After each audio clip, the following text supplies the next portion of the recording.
ఆత్మ బంధువులందరికీ ఆత్మ ప్రణామాలు మాస్టర్స్. మాతృదేవో భవ, పితృదేవో భవ, ఆచార్య దేవో భవ.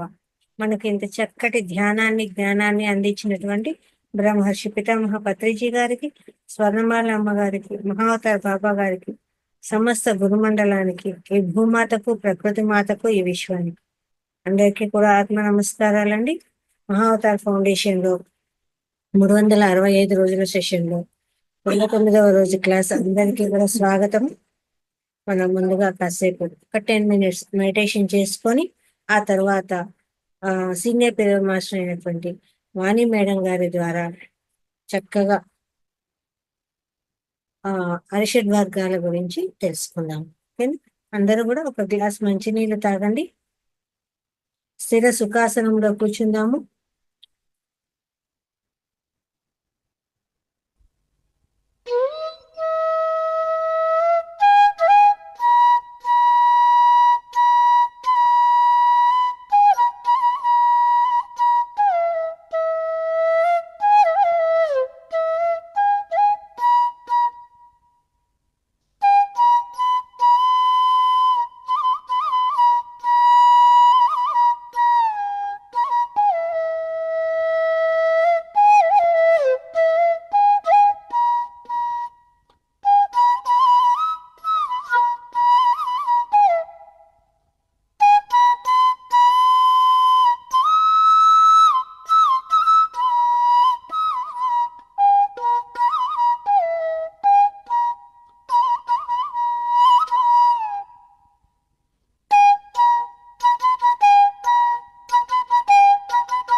మాస్టర్స్ నెమ్మదిగా రెండు చేతులు విడిదీసి రెండు కళ్ళ మీద పెట్టుకుందాము.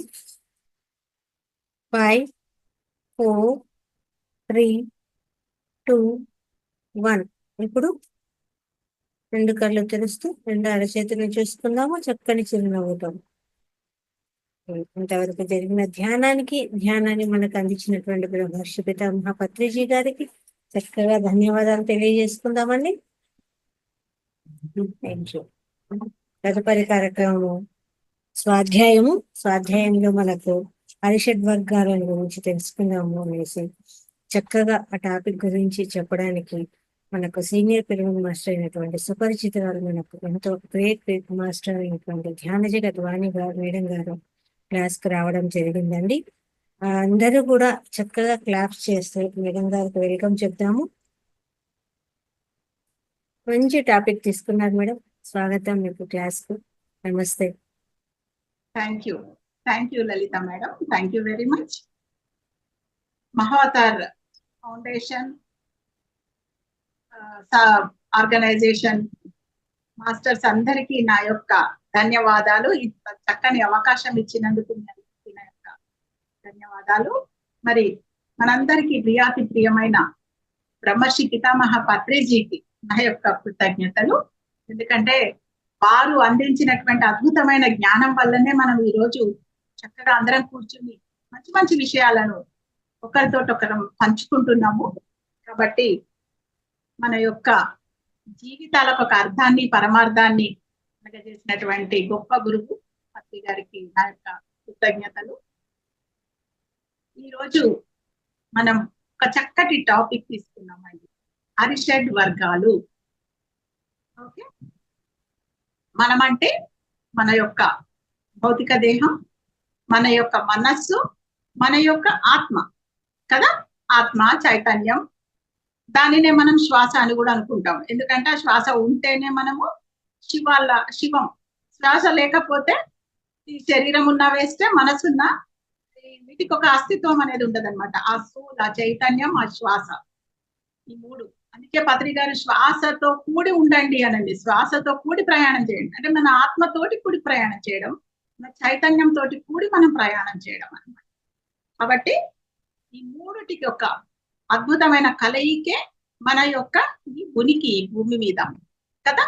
సో శరీరంలో ఇదొక వెహికల్, మనకు ఇదొక ఉపకరణం, మనకు అసలు ఇదొక అద్భుతమైనటువంటి యంత్రం కదా. ఒక మషిన్ అన్నమాట. ఎంత గొప్ప యంత్రం అంటే అసలు దీని యొక్క గొప్పతనం మనం తెలుసుకున్నప్పుడు మనకు అర్థమవుతుంది మనం ఎంత గొప్ప కోటీశ్వర్లం కాదు, బిలియనీర్స్, ట్రిలియనీర్స్ అన్నమాట మనం. ఎందుకంటే ఈ శరీరం అంటే చూడండి, ఇందులో ఒక గుండె ఉంటుంది కదా. ఆ గుండె ఇంత చిన్న పిడికిట్లో బట్టే అంత ఉంటుంది. ఆ గుండె మనకు లెఫ్ట్ సైడ్ ఉంటుంది గుండె. ఈ గుండె మనం అమ్మ కడుపులో గర్భంలో ఉన్నప్పటి నుంచి కొట్టుకుంటూనే ఉంది. ఒక్క నిమిషం రెస్ట్ తీసుకుందామని అది అనుకుంటే ఇంకా మనం ఉన్నవి ఈ భూమి మీద కదా. ఒక్క నిమిషం 60 సెకండ్లు చాలు మనం ఇక్కడి నుంచి ఎగ్జిట్ కావడానికి. అలాంటి గుండె మనము గర్భంలో ఉన్నప్పటి నుంచి ఎండింగ్ వరకు కొట్టుకుంటూనే ఉంటుంది. మనం ఊహించుకుందాము, మన ఇంట్లో ఒక బోర్వెల్ ఉన్నది. దానికి మనం ఒక 25,000 50,000 ఏవో 25,000 మంచి కంపెనీ పంపు కావాలంటే తెచ్చి దానికి ఫిక్స్ చేసాం. 24 గంటలు 24/7 దానిని ఆనే చేసి పెడదాం మనం. ఎన్ని నీళ్ళు అన్నది పంపు చేస్తుంది అది కదా. అది అట్లా 24/7 దాన్ని కంటిన్యూస్ గా ఆన్ లో పెడితే ఎన్ని రోజులు పనిచేస్తుంది అది ఆ పంపు? ఒక 2 రోజులకే అది కాస్త మొదలు మూల పడుతుంది అది. ఆ తర్వాత మెకానిక్ ని పిలిస్తే వాడే 4 తిడతాడు మనల్ని. ఇట్లా 24 గంటలు నడుపుతారా అంటే ఎవరన్నా మిషన్ ని, దానికి రెస్ట్ ఉండొద్దా అంటాడు. అంటే ఒక పంపు మనకు 24 గంటలు 48 గంటలు 24 గంటలు చాలు అది పాడుకోవడానికి. 24 గంటలు పనిచేస్తేనే పాడైపోతుంది ఆ పంపు. కానీ మన ఈ గుండె ఇది ఒక పంపింగ్ స్టేషన్. ఇది ఇంత నిరంతరంగా పనిచేస్తుందంటే మరి ఎన్ని కోట్లు పెడితే వస్తుంది? ఎవరైనా వచ్చి మీ గుండె మాకు ఇవ్వండి, మాకు డాక్టర్ గారు హార్ట్ ట్రాన్స్ప్లాంటేషన్ చేసుకోమన్నారు, నేను ఒక 10 కోట్లు ఇస్తాను లేకపోతే 100 కోట్లు ఇస్తానంటే ఇస్తామా? ఏం చేసుకుంటాం ఆ డబ్బులు మనం? కనుక మన గుండె ఎన్ని కోట్ల విలువ చేస్తుందో అర్థం చేసుకోండి. దాంట్లోంచి ఒక చిన్న రక్తనాళంలో ఒక చిన్న కొలెస్ట్రాల్ పోయి దూరింది అని చెప్తే డాక్టర్లు లక్షలు లక్షలు అవుతాయి దాని రిపేర్లో కదా. అలాంటిది మన గుండె ఇంత నిరంతరాయంగా కొట్టుకుంటుంది అంటే మనం ఎంత అదృష్టవంతులము. ఎన్ని కోట్ల విలువైనటువంటి సంపద మన దగ్గర ఉంది కదా. అలాగే మన జీర్ణకోశం, ఏ చెత్త చేదారం గడ్డి గాదం ఏమైనా వేయండి దాంట్లో, బ్లడ్ లాగా మార్చి మనకు అందిస్తుంది అది కదా. ఎక్కడన్నా ఉందా ఈ ప్రపంచంలో ఒక మిషన్ ఫుడ్ వేస్తే బ్లడ్ రావడానికి? ఓన్లీ మన దగ్గరే ఉంది అలాంటి మెషిన్. సో అది ఎన్ని కోట్లు పెట్టినా దొరకదు, అసలు ఇంతవరకు ఎవరు తయారు కూడా చేయలేదు అది కదా. సో ఎలాంటి ఫుడ్ పెట్టినా దానిని చక్కగా శక్తిలాగా మార్చి మన బాడీని అందించి బాడీని నడిపిస్తూ ఉంటుంది అనమాట మన జీర్ణకోశం. అలాగే ఊపిరితిత్తులు తీసుకోండి, 20 రకరకాల పొల్యూషన్స్ అయినా పాపం ఫిల్టర్ చేసి మళ్ళీ మనకు స్వచ్ఛమైన గాలిని మన శరీరానికి అంతటికి అందిస్తుంది, మన ప్రతి కణానికి అందిస్తుంది అనమాట. అలాగే కిడ్నీస్ ఎటువంటి పొల్యూటెడ్ వాటర్ నైనా అవి ఫిల్టర్ చేస్తూనే ఉంటాయి నిరంతరం. ఇలా చూసుకుంటే కళ్ళు, చెవులు, ప్రతి ఒక్కటి కూడా మన శరీరంలో ఎంతటి విలువైనటువంటి సంపద. కాబట్టి ఈ శరీరం అన్నది చాలా మంది అంటారు ఈ శరీరం అన్నది ఒక మట్టి ముద్దండి, దీని మీద అభిమానం పెంచుకోకండి, దీని మీద నుంచి మీ యొక్క అటాచ్మెంట్ తీసేయండి అని అంటారు. ఎంత తప్పు కదా. ఇంత అద్భుతమైన శరీరాన్ని మనం ఎంత గౌరవంగా చూసుకోవాలి కదా, ఎంత రెస్పెక్ట్ ఇవ్వాలి దానికి, దానిని ఎంత చక్కగా అలంకరించుకోవాలి, దానిని ఎంత చక్కగా చూసుకోవాలి మనం. మరి మనం ఒక శ్రీకృష్ణుని చూడండి, అసలు ఎప్పుడైనా ఒక ఉన్న దాంట్లో పిచ్చి పిచ్చిగా ఎప్పుడైనా కనిపిస్తాడా మనకు శ్రీకృష్ణుడు? ఎంత చక్కగా ఎంత ఆడంబరంగా ఉంటాడు కదా. ఒకసారి సత్యసాయి బాబా, పుట్టపర్తి సత్యసాయి బాబా గారిని ఒక వ్యక్తి ఒక క్వశ్చన్ అడుగుతారనమాట. బాబా, మీరు సత్యసాయి బాబా గారు చక్కగా ఆడంబరంగా ఆయన బట్టలు చాలా బాగుండేది కదా ఆయనదంతా సెటప్ అంతా.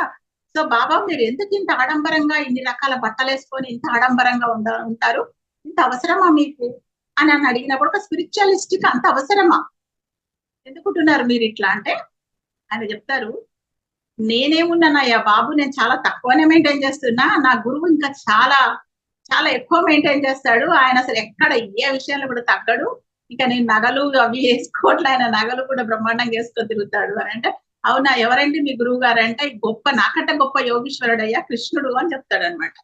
సో చూడండి ఆ కృష్ణుడు ఎంత అద్భుతంగా ఎంత చక్కగా అసలు ఒక శరీరాన్ని ఎంత బాగా చూసుకోవాలన్న దానికి శ్రీకృష్ణుడు గొప్ప ఉదాహరణ, ఆయననే మనం తీసుకోవాలి. అత్రి గారు ఎప్పుడు కూడా వైరాగ్యం ఎప్పుడు చెప్పలేదు జీవితంలో, వైభోగం చెప్పారు.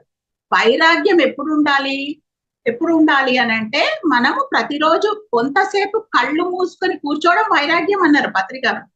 అంటే ఎప్పుడు ఆసక్తిగా అక్కడేమైంది ఇక్కడేమైంది ఆ పక్కింట్లో ఏమైంది ఈ పక్కింట్లో ఏమైంది అనేది తిరిగే మనసును కాసేపు కళ్ళు మూసుకొని కూర్చొని సైలెంట్ గా కూర్చోబెట్టడం వైరాగ్యం. కళ్ళు మూసుకోవడమే వైరాగ్యం అన్నారు కానీ పత్రికారు పిచ్చి పిచ్చిగా డ్రెస్అప్ అయ్యి అది వైరాగ్యం అని చెప్పలేదు ఎప్పుడు కూడా సార్. సో వైభోగంలో జీవించడానికే మనం ఇక్కడికి వచ్చాం. అని మన శరీరాన్ని ఉన్నంతలో శుభ్రమైన బట్టలు కట్టుకుంటూ చక్కగా, ఎక్కడ కూడా దీనత్వం అనేది ఉండకూడదు మనలో, భావ దారిద్ర్యం అనేది ఎక్కడ ఉండకూడదు. మనం చక్కగా వీఆర్ బ్లెస్డ్, మనం ఉన్న దాంట్లో మనం హ్యాపీగా ఉందాం, ఉన్న దాంట్లోనే ఆనందంగా ఉందాం. ఉన్నది 99% ఉన్నది పక్కన పెట్టి ఆ లేని 1% కోసం ఎడవలసిన అవసరం లేదనమాట మనం. సో ఉన్న 99% చూద్దాం మనం, లేదా 1% ఉంటే 1% చూసి ఆనందిస్తే మిగతా 99% వచ్చి జాయిన్ అయిపోతుంది అనమాట. కాబట్టి మన శరీరాన్ని చాలా గౌరవించాలి మనం, ఎందుకంటే ఇది బాగుంటేనే మనం బాగుంటాం కదా. ఒక జీర్ణకోశంలో ఎక్కడో చిన్న నొప్పి వచ్చింది కడుపులో, బాగుంటామా మనం? మెడిటేషన్ ప్రోగ్రామ్ రమ్మంటే కూడా వెళ్ళలేము, వెళ్ళినా కళ్ళు మూసుకొని కూర్చోలేము హాయిగా. అప్పుడు తెలుస్తుంది దీని వాల్యూ ఎంత అనేది. ఒక కాళ్ళు సరిగ్గా పని చేయకపోతే మనం అంత దూరం నడిచి వెళ్ళి ఒక గంట సేపు కూర్చోగలుగుతామా? ఇక్కడ నొప్పి లేస్తుంటది, అక్కడ నొప్పి లేస్తుంటది, ఇక్కడ లాగుతుంటది, అక్కడ లాగుతుంటది. సో ఇది మన తోటి ఫ్రెండ్లీగా ఉంటేనే ఈ శరీరం మనం హ్యాపీగా ఉంటాము. కాబట్టి శరీరాన్ని చాలా గౌరవంగా చూసుకోవాలి. ప్రతిరోజు పొద్దున్న లేవగానే ఆ శరీరానికి మనం కృతజ్ఞత చెప్పుకోవాలి. ఈరోజు ఏం మంచి పని చేద్దాం ఈ శరీరంతో అని ఆలోచించుకోవాలన్నమాట మనం. రాత్రి పడుకునేటప్పుడు ఈ శరీరంతో ఈరోజు ఎన్ని మంచి పనులు చేశాము, ఎన్ని తృప్తికరమైన పనులు చేశాము. దానికోసం ఎక్కడో పోయి ఏవో దాన ధర్మాలు చేసుకుంటూ ఏవో చేయక్కర్లేదు. మనం ఉన్న ఉద్యోగంలోనే, మనం ఉన్న ఇంట్లోనే మనం ఎంత మంచిగా చక్కగా ఉన్నాము, ఎవరితోటి మనం హెల్ప్ఫుల్ గా ఉన్నాము, ఎవరికి మన హెల్ప్ ని అందించాము. ఉద్యోగం చేసే దగ్గర కూడా హెల్ప్ ని అందించుదాం. ఏమైతుందా, మనం ఉన్న దగ్గరనే వెతుక్కోవాలి సేవను. ఎక్కడికో బయట ఎక్కడికో ఇల్లు వాకిలు వదిలిపెట్టిపోయి సేవలు చేయడం కాదు. మనం ఉన్న దగ్గరనే సేవ. మన దగ్గర 2 రొట్టెలు ఉన్నాయి, రిటర్న్ పక్క వాళ్ళకి పంచుదాం. మన దగ్గర 10 రూపాయలు ఉన్నాయి, 2 రూపాయలు ఇద్దాం వాళ్ళకి. ఓకే, మన దగ్గర ఒక మంచి స్కిల్ ఉంది, వర్క్ చేసే స్కిల్ ఉంది, పక్క వాళ్ళకు ఒక 1% స్కిల్ పంచుదాం మనం. సో అలాగా మనల్ని మనము సేవలో పెట్టాలి శరీరంతో. సో శరీరం ఉన్నది సేవ చేయడానికే. సో కనుక సేవ చేసే శరీరాన్ని మనం ఎంతో అపురూపంగా చూసుకోవాలి, దానిని ఎంతో గౌరవంగా చూసుకోవాలి. ఏ అమ్మవారైనా కానీ దీనంగా ఉన్న అమ్మవార్లను ఎక్కడన్నా పటాలలో చూస్తామా మనం? లక్ష్మీదేవి ఎంత ఆర్భాటంగా ఉంటది ఆవిడ, సరస్వతీదేవి ఎంత చక్కగా అలంకరించుకొని ఉంటది ఆవిడ. తర్వాత పార్వతీదేవి, మరి ఆమె యోగీశ్వరురాలు. ఎప్పుడు చూసినా ఆమె శివుడి కోసం తపస్సు చేస్తూనే ఉంటది. అయినా కానీ చక్కగా తయారై చక్కగా మంచిగా పూలతోట వాటితోట వీటితోట రెడీ అయి కొంచెం చక్కగా తపస్సు చేసుకుంటది. కానీ ఏదో లాగా ఉండదు, ఏ దేవత ఉండదు, ఏ దేవుడు ఉండడు. కనుక మనం కూడా అలా ఉండకూడదు. సో ఇది మన శరీరం. తర్వాత మన మనస్సు. మనస్సు అంటే ఆలోచనల పుట్ట, ఆ బండల్ ఆఫ్ థాట్స్. ఈ ఆలోచనలు అనేవి మనము మనసును ఒక చక్కటి పూల తోట లాగా అనుకుంటే ఏం చేస్తాం? మన ఇంటికి ఒక తోట ఉందండి, ఒక ప్లేస్ ఉంది, ఓపెన్ ప్లేస్ ఉంది, కొంత జాగా మనకు ఉంది. అప్పుడు మనం దాన్ని అట్లాగే వదిలేసాం అనుకోండి, ఏమైపోతుంది? ఏది పడుతుంది పెరుగుతుంది. దాంట్లో పిచ్చి మొక్కలు, ఆ మొక్కలు, ఈ మొక్కలు, ముళ్ళ మొక్కలు, ఏవో రకరకాల మొక్కలన్నీ పెరుగుతాయి. దాని ఇష్టం ఉన్నట్టు అవి పెరుగుతాయి. అలాగా అంత చీదరగా ఇంటి ముందు అంతా మొక్కలు చేరినప్పుడు దాంట్లోకి పురుగో పూచో వస్తుంది. ఆ తర్వాత మనం ఎప్పుడో కూర్చొని ఉన్నప్పుడు ఏమరపాటుగా ఉన్నప్పుడు అది వచ్చి మనల్ని కాటేయొచ్చు, కుట్టొచ్చు, ఏదో చేయొచ్చు. అలాగే ఆ ఇష్టం ఉన్నట్టు అవి పెరుగుతూ ఉంటాయి. ఏ మేకలో లేకపోతే ఎవరో ఏదైనా వచ్చి అక్కడ అన్వాంటెడ్ థింగ్స్ ఏదైనా జరగవచ్చు అక్కడ కదా.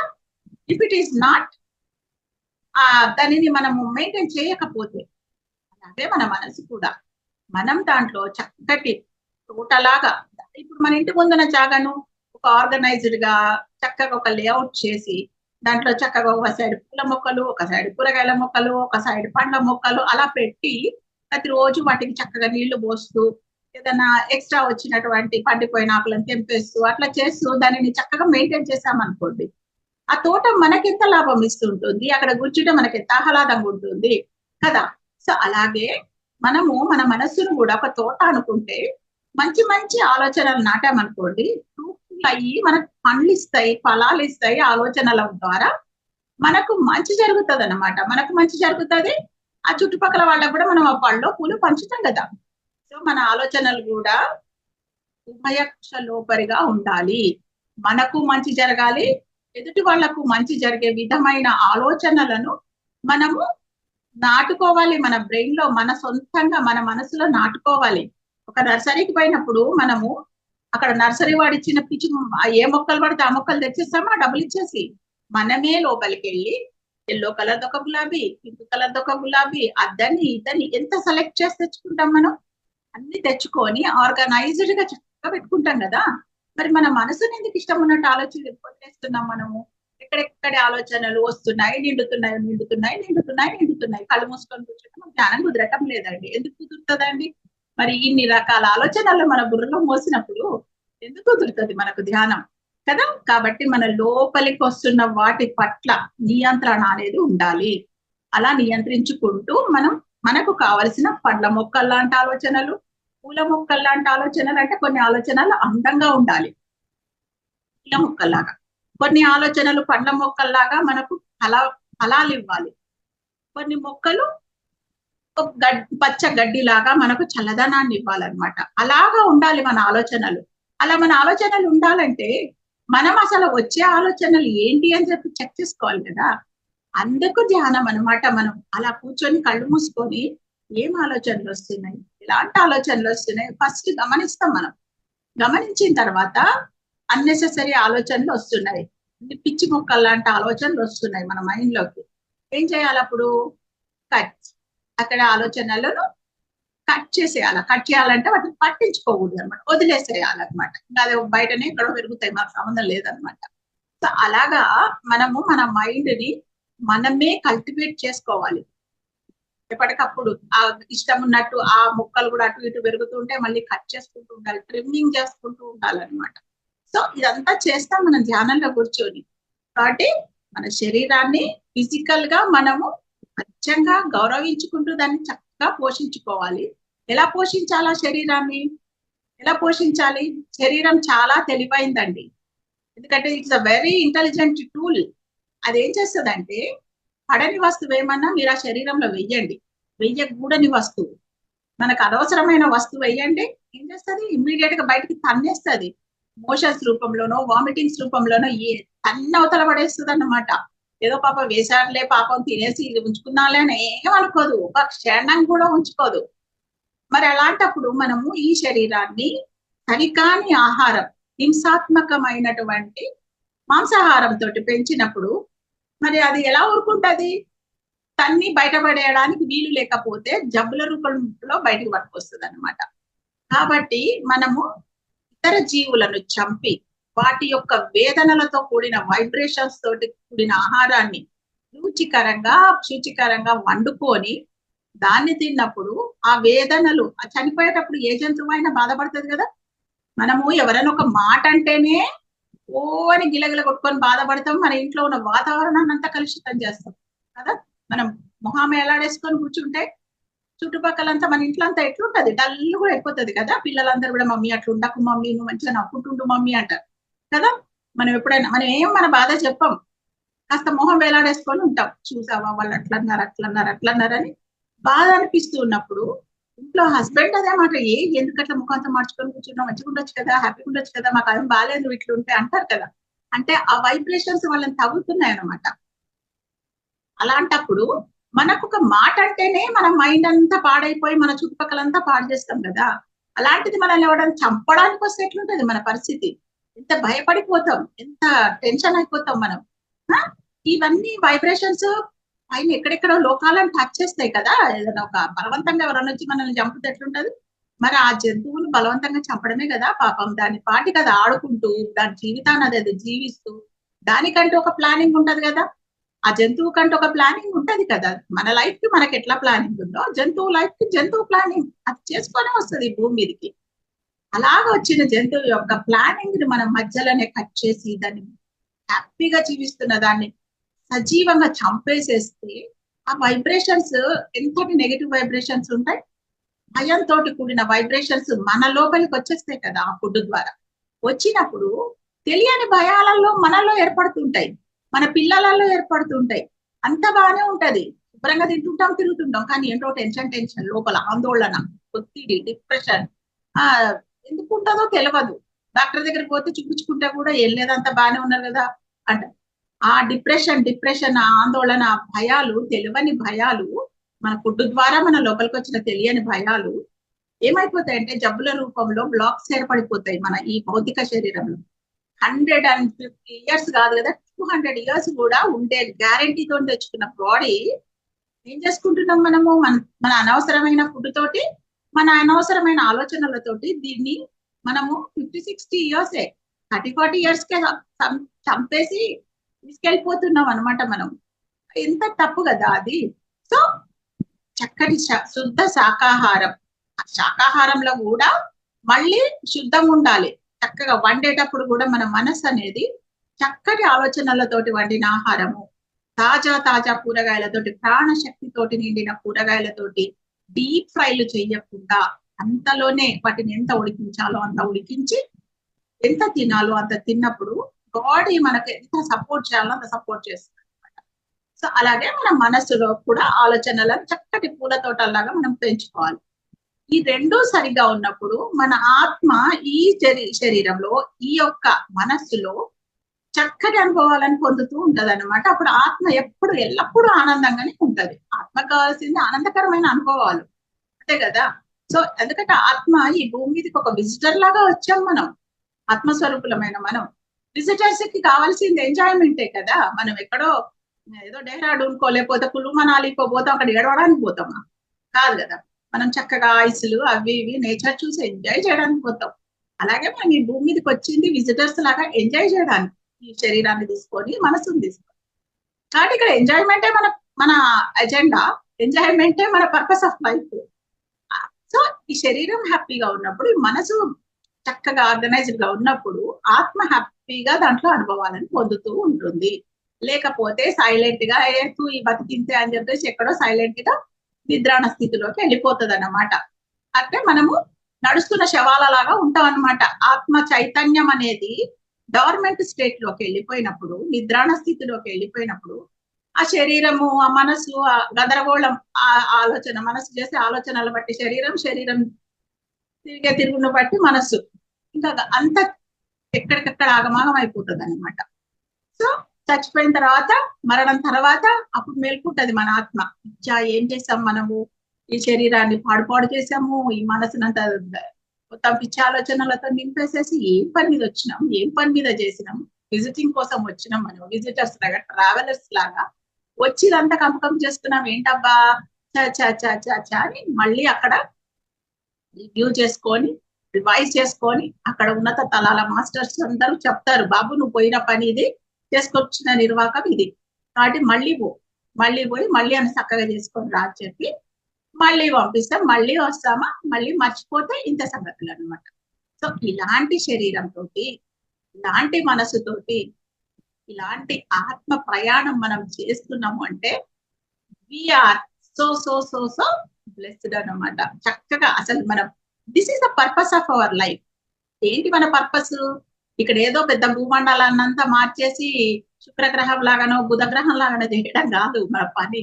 మనం ఆనందంగా ఉండడమే మన యొక్క పర్పస్ ఆఫ్ లైఫ్. ఏదన్నా కానివ్వండి, సబ్జెక్ట్ తోటి సంబంధం లేదు మనకు, పక్కనున్న మనిషితోటి సంబంధం లేదు, జీవితంలో జరిగే సంఘటనలతో సంబంధం లేదు. ఎటువంటి సంఘటనలన్నా జరగనండి, ఎలాంటి మనుషులన్నా ఉండనండి, మనం హ్యాపీగా ఉండాలి కదా. ఇప్పుడు మనము మనాలి పోతే అంత మనకు నచ్చినట్టే ఉంటుందా? అక్కడ ఒక గైడ్ మనకు నచ్చినట్టు దొరుకుతాడా? లేకపోతే మన ఇంట్లో ఉన్నట్టు హోటల్ ఉంటుందా? మన ఇంట్లో ఉన్నట్టు ఫుడ్ ఉంటుందా? ఏం ఉండదు.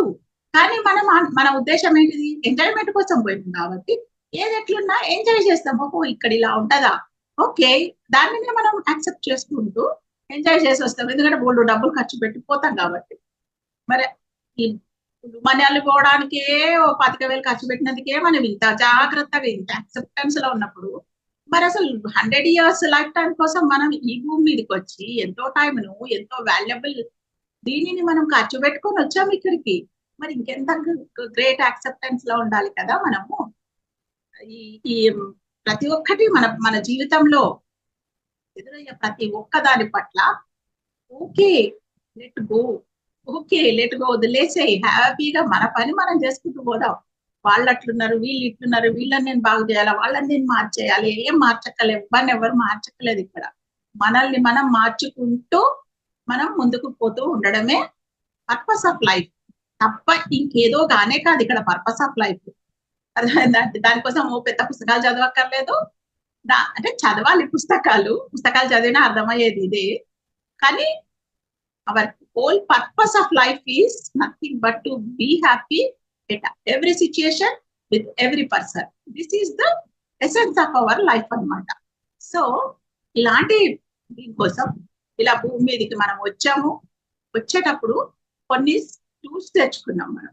ఆ టూల్స్ నే అరిషడ్ వర్గాలు అంటారు. అరి అంటే శత్రువు, షడ్ అంటే శత్రువును జయించడం అన్నమాట. అరి అంటే శత్రువు, షడ్ అంటే 6 శత్రువులు. అరిషడ్ అంటే 6 శత్రువులు అన్నమాట. 6 శత్రు వర్గాలను తీసుకొచ్చాము మనము. కానీ నిజంగా ఇవంతా మనము తెలుసో తెలవకో వాళ్ళని శత్రువులు అనుకుంటున్నాం మనం. మనలో ఉన్న అరిషడ్ వర్గాలను శత్రువులు అని పేరు పెట్టుకున్నాం, కానీ శత్రువులు కాదు వాళ్ళు, మన మిత్రులు అన్నమాట. ఎందుకంటే మనం తెచ్చుకున్నాయి కదా అరిషడ్ వర్గాలు. ఇప్పుడు అరిషడ్ వర్గాలు లేకుండా ఎవరన్నా భూమి మీదకి వచ్చారా? అంత పెద్ద గొప్ప గొప్ప పురుగులకు అర్షడ్ వర్గాలు ఉంటాయి, భగవంతుడికి అర్షడ్ వర్గాలే ఉంటాయి. ప్రతి ఒక్కళ్ళకు అదొక part and parcel of our life అర్షడ్ వర్గాలు అనేది. అది లేకుండా మనం రాం కదా. ఎందుకంటే అది లేకుండా మనం ఈ భూమి మీదకి వస్తే జీవితం అంతా నిస్సారంగా ఉంటది కదా. మనం ఏం ఎగ్జిబిట్ చేయకపోతే ఎందుకు ఇక్కడికి వచ్చినట్టు కదా. కాబట్టి మన వెంట అరిషడ్ వర్గాలను తెచ్చుకున్నాం. వాటిని మనం సరిగ్గా యూజ్ చేసుకుంటే అవి మనకు అలంకారాల లాగా మారుతాయి. వాటిని మనం సరిగ్గా యూజ్ చేసుకోకపోతే అవి మనకు శత్రువుల్లాగా మారుతాయి. అప్పుడు వాటిని అరిషడ్ వర్గాలు అంటాం తప్ప గాని వాటిని కరెక్ట్ వేలా మనం యూజ్ చేసుకుంటే వాటిని మనకు అలంకారాలాగా మంచి జ్యువెలరీ లాగా వాటిని వాడుకోవచ్చు అనమాట. సో ఆ అరిషడ్ వర్గాలు 100% మన వెంట ఉంటాయి. మనం తెచ్చుకున్నవే అవి. ప్రతి ఒక్కళ్ళకు కూడా మన ఈ బట్టలు గిట్టలు అంతా వేసుకొని మనం ఎలా ఉంటామో అరిషడ్ వర్గాలు కూడా ఉంటాయి. అవి లేకపోతే బట్టలు లేకపోతే మనం ఎంత ఆ ఇది ఉంటామో అరిషడ్ వర్గాలు లేకపోతే కూడా అంతే ఉంటాం మనం. లైఫ్ ఒక వాల్యూ లేదనమాట. సో కంపల్సరీ అరిషడ్ వర్గాలు అనేవి మనం తెచ్చుకున్నవి అవి. అవి మనకి ఇవ్వబడ్డాయి. ప్రతి ఒక్కళ్ళకి భూమి మీదకి వచ్చే ప్రతి ఒక్కళ్ళకి ఖచ్చితంగా అరిషడ్ వర్గాలను తీసుకొనే వస్తాం అనమాట మనం. సో అరిషడ్ వర్గాలంటే అరి అంటే శత్రువులు అనుకున్నాం కదా. శత్రువులు అలంకారాలు ఎట్లయితే చెప్తాం, మిత్రులు ఎట్లయితే చెప్తున్నాం. షట్ అంటే 6, వర్గాలు అంటే స్కిల్స్. ఓకే. కామము, క్రోధము, మోహము. ఓకే. కామము, క్రోధము, మోహము, లోభము, మదము, మాత్సర్యం. కామము, క్రోధము, మోహము ఒక సెట్, 3 సెట్. లోభము, మోహము, లోభము, మదము, మాత్సర్యము. ఇవి మొత్తం కలిపి 6. Please note it. ఓకే. కామము అంటే కోరికలు. కామము అంటే కోరికలు. క్రోధము అంటే ఒక రౌద్రం అనమాట, ఒక కోపం అనమాట. ఓకే. కోపము. తర్వాత మోహము. మోహము అంటే అటాచ్మెంట్ అనమాట. కావాలి, ఇది నాకు కావాలి, అది నాకు కావాలి, అది నీకు అంటే అంటే అది దానికి కావాలి అనుకోవడం అన్నమాట, దానికి అటాచ్ కావడం అనమాట. అది మోహము. రైట్. లోభము. లోభం అంటే పీనాస్తనం. ఓకే. మదము అంటే గర్వం. మాత్సర్యము అంటే ఏది లెక్క చేయంతనం అనమాట. ఎపో అదెంత, ఎపో ఇదెంత, వాడు ఇల్లు కట్టుకున్నాడు, ఓకే వాడు ఇల్లు కట్టుకుంటే వాడికి గొప్ప, ఇట్లా అనుకోవడం అనమాట. దీన్ని మాత్సర్యం అంటే ఏది లెక్క చేయంతనం అనమాట. సో ఈ 6ంటిని అరిషడ్ వర్గాలు అంటారు. సో వీటిని మనం కరెక్ట్ గా ఎట్లా యూజ్ చేసుకుంటాము. మనకు చిన్నప్పటి నుంచి పురాణాలలో ఏం చెప్పబడింది? కోపాన్ని, క్రోధాన్ని అణుచుకోవాలి, కోరికలను చేసుకోవాలి, లోభము ఉండకూడదు, మోహాన్ని వదిలించుకోవాలి కదా. ఇలాగే కదా మనం నేర్చుకున్నది. అన్నిటిని వదిలించుకుంటే మరి తెచ్చుకునేది ఎందుకు కదా. కదా. ఇప్పుడు వంట చేసుకున్నాను, కూరగాయలు తెచ్చుకొని ఆ కూరగాయలన్నీ పారేసుకుంటే మరి మన కడుపు ఎట్లా నిండుతుంది? మనం తెచ్చుకున్నది ఎందుకు? వంట చేసుకోవడానికి, రుచికరంగా చేసుకొని మనం తిని అందరికి పెట్టడానికి కదా. అందరికి పెట్టి మనం తినడానికి కదా. అలాంటిది ఇది అసలు మనకు వద్దే వద్దు, పాడేసేయండి, దాన్ని బంద్ చేసేయండి, అసలు దాన్ని చంపేసేయండి, వదిలించుకోండి. That is all unnecessary thinking అనమాట. అది ఉండకూడదు. మనం వచ్చిన దాన్ని మనం మనకెట్లా ఉపయోగించుకోవాలనేది తెలుసుకోవాలన్నమాట. కామము అంటే కోరికలు. ఓకే. కోరికలు అంటే సరి అయిన కోరికలు, సరికాని కోరికలు. మళ్ళీ దాంట్లో 2 ఉన్నాయి. బుద్ధుడు అదే చెప్పాడు అష్టాంగ మార్గంలో. కోరికలు బుద్ధుడు ఏం చెప్పాడు? 4 ఆర్య సత్యాలు చెప్పాడు బుద్ధుడు. ఒకటి ఏంటంటే దాంట్లో ఒక ఆర్య సత్యం ఏంటంటే దుఃఖం అంతటా ఉంది అని చెప్పాడు. దుఃఖానికి కారణం తృష్ణ అన్నాడు. తృష్ణ అంటే మితిమీరిన కోరికలు. అంటే సరికాని మితిమీరిన కోరికలను వల్ల మనకు తృష్ణ అనేది కలుగుతుంది అన్నమాట. తృష్ణ అంటే ఇక బాగా ఇది కావాలి, అది కావాలి, అది కావాలి, ఇది కావాలి కదా. అంటే నా దగ్గర అంత కెపాసిటీ లేకపోయినా కావాలనుకుంటా. నేను ఏదో ఒక చిన్న స్కూటర్ కొనుక్కొని నడిచేవాడిని. నాకు ఇప్పుడు BMW కార్ కావాలని అంటే వస్తుందా? రాకపోతే దుఃఖం. మనం అయ్యో నాకు BMW కార్ రాదు. స్కూటర్ ఉన్నప్పుడు మనం నెక్స్ట్ ఏం చేస్తాము? ఒక చిన్న మారుతి కార్ కావాలనుకోవాలి. అట్లా మెల్లిమెల్లిగా ఎదగడానికి ట్రై చేస్తే సరి అయిన కోరికలు. ఏకంగా నాకు 80 లక్షల BMW కార్ కావాలనుకుంటే అప్పుడు వస్తుంది దుఃఖం అనేది. సో మితిమీరిన కోరికలకు కారణం తృష్ణ, దుఃఖానికి కారణం మితిమీరిన కోరికలు, అంటే దాన్ని తృష్ణ అంటారు.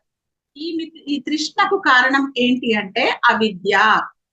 అంటే మనకు ఆత్మజ్ఞానం లేని తనం అన్నమాట. ఆత్మజ్ఞానం ఉంటే అవిద్య అంటే ఆత్మజ్ఞానం, అంతేగాని బిఏ డిగ్రీనో ఎంఏ డిగ్రీనో వస్తే కాదు అది. విద్య అంటేనే ఆత్మజ్ఞానం అంతే, ఇంకా దానికి వేరే ఆల్టర్నేట్ లేదు. అదేమో కడుపు నింపుకునే చదువులు అవి, ఇదేమో మన జీవితాన్ని పండించుకునే చదువులు ఇవి. సో ఆత్మ జ్ఞానం లేని వల్ల మనకు ఈ మితిమీరిన కోరికలు పుడుతున్నాయి. మితిమీరిన కోరిక వల్ల దుఃఖం వస్తుంది. మరి ఈ అవిద్య అనేది ఎట్లా పోతుంది అయ్యా అంటే అష్టాంగ మార్గాన్ని ఫాలో చేస్తే అవిద్య పోతుంది అని 4 ఆర్య సత్యాలు చెప్పాడు అనమాట బుద్ధుడు. రైట్? దుఃఖం అంతటా ఉంది, ఆ దుఃఖానికి కారణం మితిమీరిన కోరికలు, మితిమీరిన కోరికలకు కారణం అవిద్య. ఈ అవిద్య అనేది అష్టాంగ మార్గాన్ని అనుసరించడం వల్ల పోతుంది. 8 ఫోల్డెడ్ పాత్ అంటారు కదా, సరి అయిన కోరికలు, సరి అయిన జీవన విధానం, సరి అయిన వాక్కులు, సరి అయిన ఆలోచనలు, ఇంకా సరి అయిన అట్లా 8 సరి అయినలను మనం ఫాలో చేస్తే మనకు దుఃఖం పోతుంది అని చెప్పాడు అనమాట. సో ఇక్కడ మనలో కామము అనేది, కోరికలు అనేది ఉండాలి. కోరిక లేకపోతే మనం ఎట్లా బ్రతుకుతాం ఈ లోకంలో? బ్రతుకుతామా? కోరికలన్నీ చంపేసుకుంటే మనం బ్రతుకుతామా? అసలు ఆ రాయికి తప్పకు మనకి ఏంటి తేడా కదా? ఉండాలి, కోరిక ఉండాలి. కోరిక లేకపోతే మనము అభివృద్ధి ఆగిపోతుంది కదా. సో అది సరి అయిన కోరిక ఉండాలి.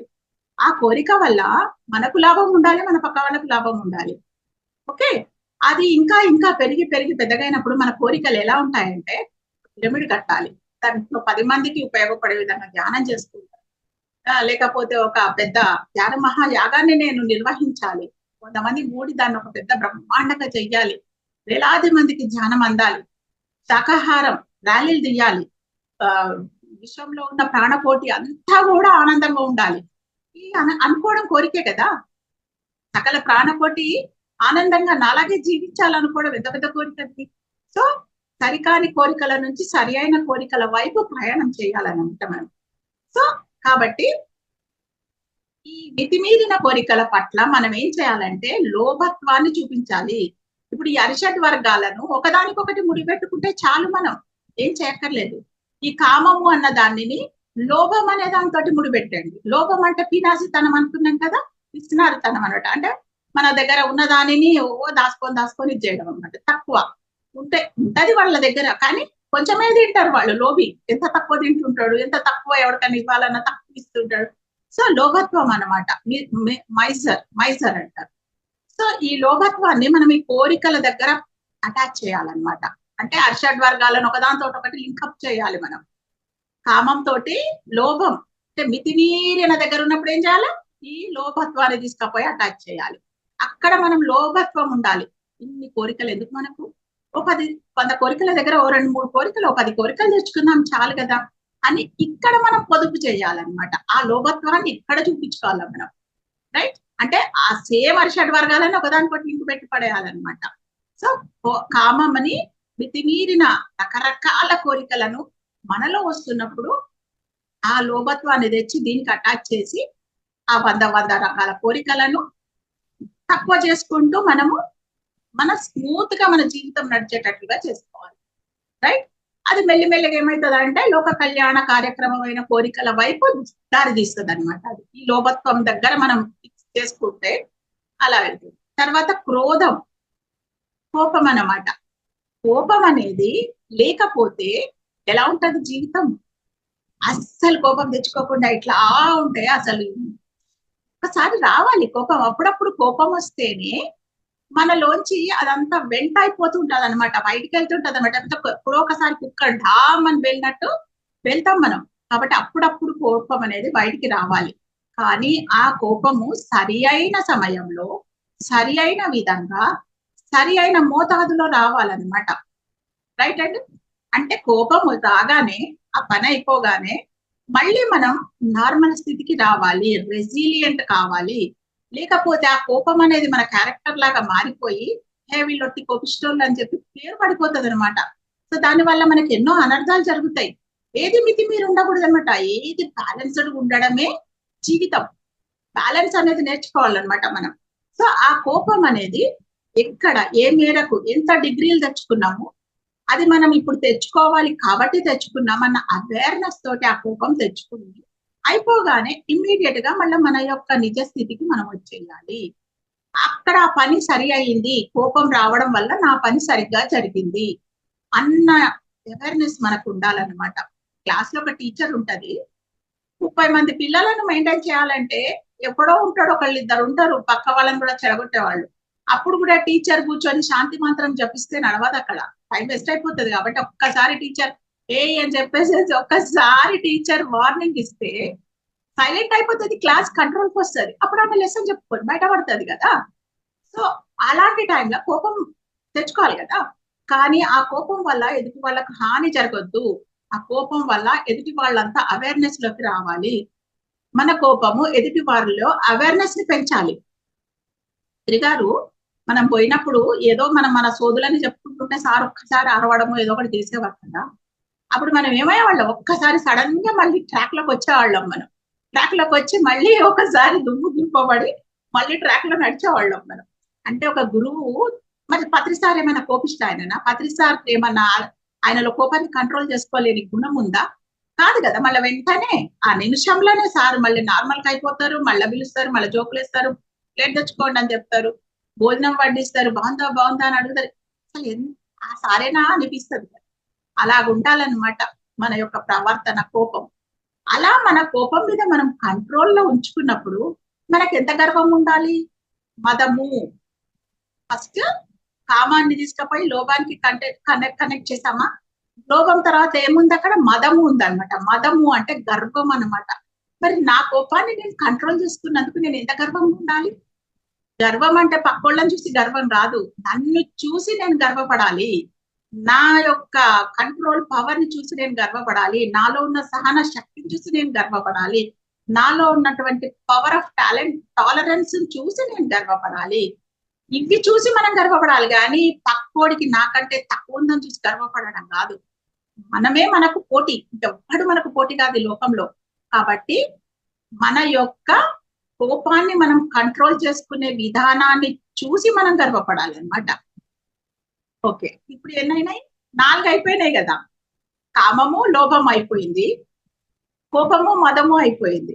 అంటే మన అర్షడ్ వర్గాలను మనమే లింకప్ చేసుకొని మనకి ఎట్లా అలంకారాలాగా చేసుకుంటున్నాం చూడండి. సో తర్వాత లాస్ట్ కి మిగిలింది ఏంటి? మోహము. మోహము అంటే అటాచ్మెంట్, అంటే ఎక్కువగా వాళ్ళతో అటాచ్ అయిపోవడం అనమాట. ఇప్పుడు ఒక తల్లికి కొడుకు మీద మోహం ఉంటది, వాడిని పట్టుకొని వాడి అభివృద్ధి ఎటన్నా పోని, నా కొడుకు నా దగ్గర ఉంటే చాలు, అమ్మో నా కొడుకుని వదిలిపెట్టి నేను ఉండలేను, నా పిల్లల్ని వదిలిపెట్టి నేను ఉండలేను. అలా కాదనమాట. దట్ ఈస్ కాల్డ్ మోహం. అంటే దేనికి మనం అటాచ్ అయి ఉంటున్నామో అది మనకు రేపు పెయిన్ ని కలగజేస్తుంది, దుఃఖాన్ని కలగజేస్తుంది. ఏది మన కంట్రోల్లో లేకపోతే అది మనకు దుఃఖానికి హేతువే. కనుక మన సొంత అభివృద్ధి మనం చూసుకోవాలి. పిల్లల అభివృద్ధి, పిల్లలు వాళ్ళు మనసు వాళ్ళు పెద్దోళ్ళు అయిపోయినాక ఇంకా పోయి వాళ్ళని మనం పట్టుకొని ఇంకా నేను చెప్పినట్టు వినాలి, నేను చేసినట్టు చేయాలంటే నీ ఆట నువ్వు ఆడినవి అయిపోయింది కదా. వాళ్ళ ఆట వాళ్ళు ఆడుకొని మనం కూర్చొని చక్కగా ప్రేక్షకుల్లాగా చూడాలి కదా. వాళ్ళ ఆట మనమే ఆడి, మన ఆట మనమే ఆడి పాపం వాళ్ళు ఎందుకు వచ్చారు ఈ భూమి మీద. కాబట్టి ఎక్కడ మనం విత్ డ్రా కావాలి, with drawing, power of with drawing అనమాట. దాన్ని ఎక్కడ కట్ చేసుకోవాలో నేర్చుకోవాలన్నమాట. మోహం దానికి మనం ఏం చేస్తాము, మాత్సర్యము. లాస్ట్ కి మిగిలింది మాత్సర్యం కదా. మాత్సర్యం అంటే లెక్క చేయనితనం అనమాట. లెక్క చేయనితనం అంటే పెద్దోళ్ళని లెక్క చేయకుండా, లేకపోతే గురువులను లెక్క చేయకుండా ఓ తలకు ఎగిరేసుకొని కాలర్ ఎగిరేసుకొని తిరగడం కాదు అక్కడ. మన లోపల మనం దేనికి అటాచ్ అయి ఉన్నాము తెలుస్తుంది మనకు. ఓహో వీళ్ళకి మనం బాగా అటాచ్ అయిపోతున్నాము, దీని వల్ల వాళ్ళ అభివృద్ధి ఆగిపోతుంది, మన అభివృద్ధి ఆగిపోతుంది. ఇక్కడ మనము వాళ్ళని లెక్క చేయకుండా తిరగాలన్నమాట. మనం ఎవరైనా మనల్ని ఏమైనా అంటుంటారు, కామెంట్స్ చేస్తుంటారు, ఏదైనా విషయంలో కామెంట్ చేశారు, అన్నారు అన్నారు అన్నారు అని చెప్పేసి ఈ జన్మంతా బాధపడి ఇంకా 10 జన్మలు బాధపడి అవసరమా? లెక్క చేయకు, లెట్ ఇట్ గో, వదిలేసాయి. లెక్క చేయకుండా తిరగాలి వాటిని కదా. అలా లెక్క చేయకుండా తిరిగితే ఎంత హాయిగా ఉంటామో మనం కదా. ఆ వాళ్ళన్నది పూసుకొని వీళ్ళన్నది పూసుకొని అసలు వాళ్ళు అనకపోయినా వాళ్ళు అనుకుంటారేమో అని చెప్పేసేసి చూసుకొని తర్వాత ఈ రిలేషన్షిప్ వదులుకోలేక ఆ రిలేషన్షిప్ వదులుకోలేక కొంతమంది ఉంటారనమాట. నేను కాఫీ ఇవ్వకపోతే మా వారు అసలు తాగరే తాగరండి, రేపు పుట్టుకునే చనిపోతే తాగడే ఏంటి ఆయన కాఫీ కదా. సో ఏది ఆగది ప్రపంచంలో, మనమే పోయి తగులుకుంటాము. కాబట్టి దానిని వదిలేసి, లెక్క చేయకుండా వదిలేయడమే మాత్సర్యము. కనుక అరిషడ్ వర్గాలతోటి ఫైట్ చేయడం కాదు, వాటిని మనకు అనుకూలంగా వాటిలో వాటికే ముడిపెట్టి వాటిని మనం అలంకారాలాగా చేసుకోవాలి. సో కోరికల ద్వారా మనము లోభం తక్కువ తక్కువ తక్కువ తక్కువ చేసుకుంటూ ఉన్న దాంట్లోంచి మనం ఒక 100 కోరికలు వచ్చినప్పుడు వాటిని ఒక 10 వాటిని సెగ్రిగేట్ చేసుకొని దాంట్లో వెరీ ఇంపార్టెంట్ ఏదో చూసుకొని వాటి పట్ల మన ఎనర్జీని మనం ఫోకస్ చేసినప్పుడు మన కోరికలు మనకు అలంకారాలు అవుతాయా కావా మనకు అలంకారాలు కదా. మనం ఒక చక్కటి పని చేస్తున్నాం, ఒక లోక కళ్యాణ కార్యక్రమం చెయ్యాలని కోరిక పుట్టింది, అది చేసినప్పుడు అది మనకు అలంకారమే కదా. తర్వాత మన కోపాన్ని మనం కంట్రోల్ చేసుకుంటూ ఉన్నప్పుడు అసలే వాళ్ళ గొప్పోళ్ళబ్బా, ఫలానా వాళ్ళు ఎంత మంచిగా ఇంతలోనే కోపం తెచ్చుకుంటారు, కానీ వాళ్ళు ఆ రోజు కోపం తెచ్చుకోకపోతే అది సిచ్యుయేషన్ కంట్రోల్ రాకపోతుండే, వాళ్ళు కోపం తెచ్చుకోవడం వల్లనే ఒక సిచ్యుయేషన్ కంట్రోల్కి వచ్చింది అని అనుకుంటుంటే ఆ కోపం మనకు అలంకారం కాదా కదా. పత్రికారికి కోపం అలంకారమా కాదా. సో అలా ఉండాలన్నమాట మనలో, మనకు ఆ యొక్క అరిషడ్ వర్గాలు. తర్వాత మోహం. మోహం అంటే అటాచ్మెంట్. ఆ అటాచ్మెంట్ లో మనం ఏ క్షణంలోనైనా డిటాచ్ కావాలి. అలా కాగలిగినప్పుడు మన పిల్లలు ఉంటారు, వచ్చారు వాళ్ళ ఇంటికంటే ఇంకా వాళ్లకు మనం వాళ్ళకు అన్నట్టే ఉంటాం. ఒక్కసారి వాళ్ళు వెళ్ళిపోయినాక వాళ్ళెవరో మనం ఎవరో అన్నట్టే ఉండాలి, లేకపోతే మనం ముందుకు వెళ్ళలేము కదా. పత్రికారు ఎలా ఉండేవారు, వచ్చేవారు ఇంటికి, వస్తే పత్రికారు మనకే సొంతం అన్నట్టే ఉండేవారు. ఎక్కడికైనా పత్రికారు ప్లేస్ మనం పోయినా, మనం దగ్గరికి పత్రికారు వచ్చినా పత్రికారుకి మనం తప్ప ఇంకెవరు ఇంపార్టెంట్ కాదన్నట్టే ఉండేవారు. అక్కడి నుంచి వెళ్ళిపోయేటప్పుడు ఏం చెప్పారు, నీతి మాకు రామ్ రామ్ అని చెప్పేసేవాళ్ళు పత్రికారు. అంతేగాని వచ్చారు కదా అని వాళ్ళు నోళ్ళు ఎత్తి మీద పెట్టుకొని కూర్చుంటారా, ఎటువంటి గొప్ప పనన్నా చేయనియండి, ఆ పని చేసేంత వరకే చప్పట్లు కొట్టండి అని చప్పట్లు కొట్టించేవాళ్ళు. ఆ పని అయిపోయినాక మళ్ళీ కలిసినప్పుడు ఎవ్వరో అన్నట్టే ఉండేవారు సారు కదా. అంటే ఎవరిని పూసుకునేవారు కాదు, లేకపోతే సారు లక్షలాది మందితో తిరిగిండ్రు, అందరిని పట్టుకొని పూసుకొని ఉండుంటే అసలు సారు ప్రయాణం ముందుకు సాగేదా. మన ప్రయాణం కూడా అంతే అన్నమాట. వాళ్ళ కుటుంబ సభ్యులైనా కానివ్వండి, సమాజంలో వాళ్ళైనా కానివ్వండి, లేకపోతే ఎక్కడో ముక్కు మొహందల వాళ్ళతో కూడా అటాచ్ అయ్యేటోళ్ళు చాలా మంది ఉన్నారు వాళ్ళ. సో ఆ మోహం అనేది తగ్గించుకున్నప్పుడు ఆ మోహం అనేది అలంకారం అవుతుంది మనకి. ఎక్కడ అటాచ్ కావాలో అక్కడ అటాచ్ కావాలి. ధ్యానం నేర్చుకున్నాం, ధ్యానానికి అటాచ్ అయిదాం మనం, అది మనకు అలంకారం అవుతుంది కదా. ఒక మంచి పుస్తకం చదవడం అలవాటు చేసుకున్నాం, పుస్తకాలను చదవడం, రీడింగ్ అనేది మనకు ఒక అటాచ్మెంట్ అయింది. బుక్స్ రీడింగ్ అనేది మనకు చేస్తున్నాం, అది అలంకారం అవుతుందా కాదా మనకు. సో అలాగనమాట, ఎదుటి వాళ్ళ పనులు మనమే చేసి వాళ్ళ తగులుకొని, వాళ్ళ పనులు మనమే చేసి మన పనులని పక్కన పెట్టి, ఈ అటాచ్మెంట్లు ఎంత నిరర్థకం కదా. వాళ్ళని ఎదగనీయం, మనల్ని ఎదగనీయం అనమాట. సో ఎంత చెప్పాలో అంత చెప్పి, దీంట్లో ఒక సూత్రం ఉంది, సూత్రప్రాయము ప్రబంధ ప్రాయము అని ఒక సిద్ధాంతం ఉందన్నమాట. ఏంటంటే సూత్రప్రాయము అంటే ఒక ఫార్ములా. చిన్నప్పుడు మనం మ్యాథ్స్ చేసేటప్పుడు ఒక ఫార్ములా ఇస్తారు, ఇచ్చినాక ఆ ఫార్ములా మనకు టీచర్ ఎక్స్ప్లెయిన్ చేస్తారు. చేసిన తర్వాత 100 రకాల లెక్కలు రానియండి, ఆ ఫార్ములా పెట్టి మనం చేసేస్తాం. ఫార్ములా అర్థమైతే చాలు, ఎన్ని ప్రాబ్లమ్స్ అయినా సాల్వ్ చేస్తాం కదా. టీచర్ అంటే మనకు క్లాస్ లో టీచర్ అంటే 20-30 ప్రాబ్లమ్స్ ఎగ్జాంపుల్ చెప్తారు, కానీ ఎగ్జామ్ లో ఏమొస్తుందో తెలియదు కదా మనకు. ఎగ్జామ్ లో ఏ ప్రాబ్లం అయినా రావచ్చు, కానీ మనకి ఇక్కడ ఫార్ములా అర్థమైందంటే ఆ ప్రాబ్లమ్ ని సాల్వ్ చేసేస్తాం కదా. అలాగా సూత్రం ఎంతసేపు చెప్తాడు సారు, జీవితాంతం సూత్రాలు చెప్తాడా. సూత్రం ఇది అని ఒక క్లాస్ లో ఎక్స్ప్లెయిన్ చేస్తాడు అంతే, తర్వాత అంతా ఎగ్జాంపుల్స్ చెప్పిస్తారు కదా. సో ఆ సూత్ర ప్రాయం అంటారు దాన్ని. అలాగా మనం ఎవరికైనా ధ్యానం చెప్పేటప్పుడు సూత్రప్రాయంగా వాళ్ళకి ధ్యానం గురించి వివరించాలి. రైట్, కళ్ళు మూసుకోండి, శ్వాస మీద ధ్యాస పెట్టండి, కూర్చోండి, ధ్యానం చేయండి. నీకు ఏమన్నా కావచ్చు, 100 ప్రాబ్లమ్స్ ఉండొచ్చు కాక, ధ్యానం చేయి, అన్ని సాల్వ్ అయిపోతాయి. నువ్వు ధ్యానం చేయి, నువ్వు శ్రద్ధగా ధ్యానం చేయి అని చెప్పాల్సిందే కానీ వాళ్ళు చెప్పే ప్రాబ్లమ్స్ అన్ని వినుకుంటూ అయ్యో అలాగైందా, అయ్యో ఇలాగైందా, మన టైం వేస్ట్, వాళ్ళ టైం వేస్ట్. వాళ్ళు ఒక్కసారి నాకు ఇన్ని ప్రాబ్లమ్స్ ఉన్నాయని చెప్తారా, ఓకే అండి పర్వాలేదు, మీరు కూర్చొని ధ్యానం చేయండి, రోజు 1 గంట చేయండి, 40 రోజులు చేయండి, 2 నెలలు చేయండి, 3 నెలలు చేయండి, ఈ చెప్పాల్సిందే తప్ప కానీ మీకు మీ ఇంటికి నేను వస్తా కూర్చొని రోజు నాకు 10 గంటలకు ఫోన్ చేయి, ఈ అటాచ్మెంట్లు పెట్టుకోకూడదు అనమాట. ఇవే మోహం అంటే. మనం ఇవన్నీ మనం కావాలని చేస్తుంటాం ఇవి. ఇంకా వాళ్ళు ఎట్లా ఎదుగుతున్నారు మనకు పెద్ద టెన్షన్. వాళ్ళు ఇక్కడ మనం ఎదగనే లేదు, మనం ఎదగకుండానే వాళ్ళ గురించి ఎదుగుతున్నారని వాళ్ళ గత జన్మలు చెప్పడము, వాళ్ళ ఏందో చెప్పడం, ఇట్స్ ఆల్ నాన్ సెన్స్ అనమాట. ఇంకా ఎవరికైనా మనం ఏదైనా చెప్పేటప్పుడు, ఏదైనా కానీ హెల్ప్ చేసినా, ఏం చేసినా సూత్రప్రాయంగా చెయ్యాలి. వాళ్ళకు జస్ట్ వాళ్ళ ఫార్ములా అందించాలంతే. తర్వాత ప్రబంధ ప్రాయం అని ఇంకొకటి ఉంది అదే సిద్ధాంతంలో. ప్రబంధ ప్రాయం ఏంటంటే వాస్ట్ గా స్టడీ చేయడం అనమాట. ఈ వాస్ట్ స్టడీ అనేది మన మీద మనం చెయ్యాలి. మన మీద మనం వాస్ట్ గా స్టడీ చెయ్యాలి. ఒక పుస్తకం తీసుకున్నామంటే దాన్ని ప్రబంధ ప్రాయంగా చదవాలి. మనము పేజీ పేజీ, లైన్ లైన్ కూలంకషంగా చదవాలి. ధ్యానం మీద కూలంకషంగా ప్రయోగాలు చేయాలి. తర్వాత మనం ఒక ఉద్యోగం చేస్తున్నట్టు కూలంకషంగా ఉద్యోగం చేయాలి. ప్రబంధ ప్రాయంగా మన యొక్క సర్వశక్తులు అక్కడ పెట్టి మన వర్క్ చెయ్యాలి అక్కడ. అంతేకాని పక్క వాళ్ళు ఏదైనా వచ్చి నాకు ఇదేం అర్థం కావటం లేదు అని చెప్పి అడిగినప్పుడు వాళ్ళకు సూత్రప్రాయంగా ఇట్లా చేస్తే ఇది నీకు కరెక్ట్ అవుతుంది అని చెప్పి పంపించేయాలి. కానీ నీ ఫైల్స్ కూడా నా దగ్గరికి పట్టుకరా, నీ ఫైల్స్ కూడా నేనే సాల్వ్ చేస్తా, వాళ్ళ జీతం మనకి ఇస్తారా? ఇవ్వరు కదా. పైగా మనకు లేనిపోని మన మీద వస్తాయి, టికెట్స్ వస్తాయి మనకు. ఎందుకంటే మన పని వాళ్ళ పని మనమే చేస్తున్నాం. So that is very wrong. అది ధ్యానంలో, స్పిరిచువాలిటీలో కానివ్వండి, ఫిజికల్ లైఫ్ లో కానివ్వండి. పిల్లల హోంవర్క్లు మనం చేస్తే పిల్లలు ఎదుగుతారా? ఎదగరు కదా. కాబట్టి పిల్లలకు హోంవర్క్ చేయించాలి, పక్కన కూర్చొని చేయించాలి, కానీ సూత్రప్రాయంగా చెప్పి చేయించాలి, కానీ ప్రబంధప్రాయంగా వాళ్ళ హోంవర్క్లు మనం చేయొద్దు అనమాట. సో ఈ మోహము అంటే అటాచ్మెంట్ల పట్ల మనము సూత్రప్రాయంగా ఉండాలా, ప్రబంధప్రాయంగా ఉండాలా. మనతోటి మనము, మన ఆత్మతోటి మనం ప్రబంధప్రాయంగా ఉండాలి.